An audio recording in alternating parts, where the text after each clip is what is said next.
All right, so aim 13.6, how did Henry VIII of England represent absolutist rule? And we just talked about some responses to the do now, so away we go here. All right, I'll give you a second.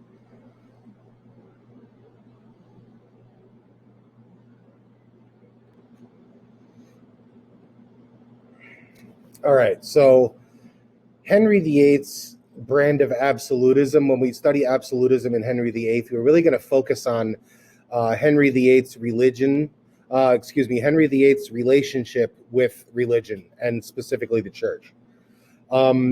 Really, he's going to have a significant conflict with the church, and it's really around his desire to get a divorce, essentially. He marries early on in life, and for reasons that we will kind of go over later, he decides he wants a divorce. Well, in the 16th century, which is the time period that we're talking about, the 1500s here, in the 16th century, divorce is not really a very common practice. So the institute of marriage is governed by the church.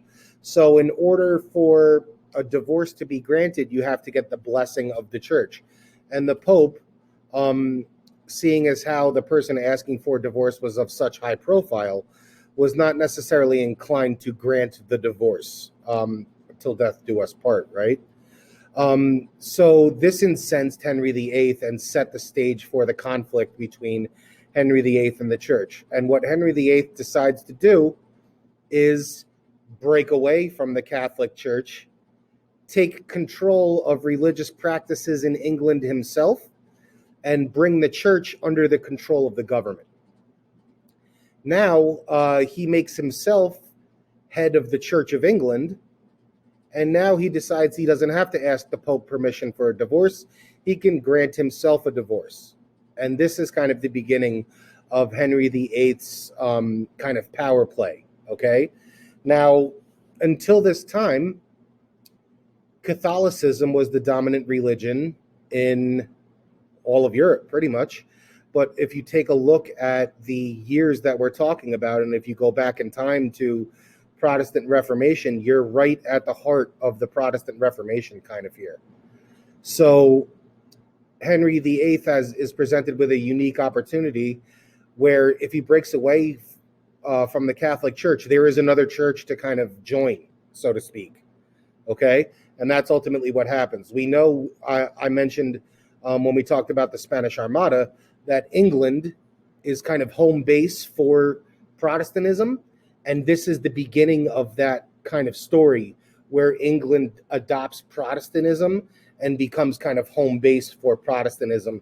And that whole story revolves around Henry VIII's relationship with the Catholic Church as a result of his desire to get a divorce. All right, last slide. I'll give you a second here.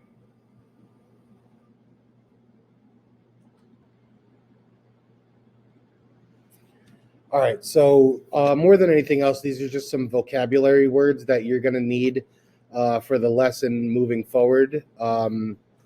So I thought it was important to kind of give you the textbook definition of these things. I know we've spoken about Parliament before. We kind of compared it to America's Congress, if you will. So this is kind of a very similar kind of governing body. Consists of House of Lords and House of Commons. House of Lords is essentially the arm of Parliament that is made up of kind of wealthy landowners and nobles. This is still, we still have that kind of feudal structure still in place for the most part. And the House of Commons, which was an arm of Parliament that was allowing, commoners, regular people, citizens that are not, wealthy landowners to participate in government also. So it's two houses, what we call bicameral legislation, like we have in America. And together they helped make laws in England. We went over the creation of Parliament in yesterday's lesson. And then patriarchy. A big part of this story is that Henry VIII desperately wants a son so that the kingship can be passed down. And without a son, his bloodline would essentially end, and his family's reign of royalty in England would be over, to be replaced by another.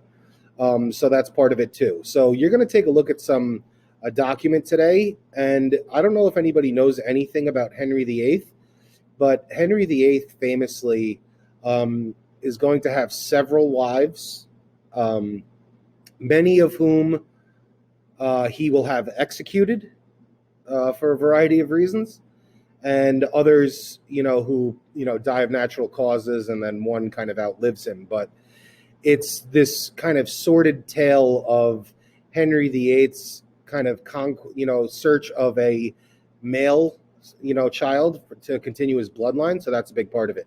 So when you do your classwork today, you're going to take a look at a couple things. You're going to look at kind of a brief history of Henry VIII's marriages, just so you can see kind of what this guy was up to.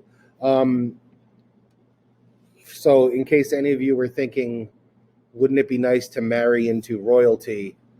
I don't think Henry VIII is the guy that we should be looking for, because he might chop your head off, or he might just imprison you in the Tower of London until you die.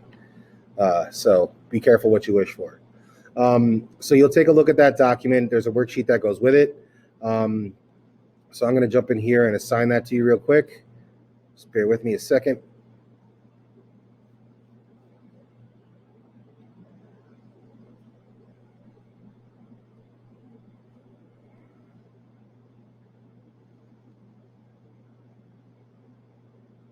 Anytime, computer.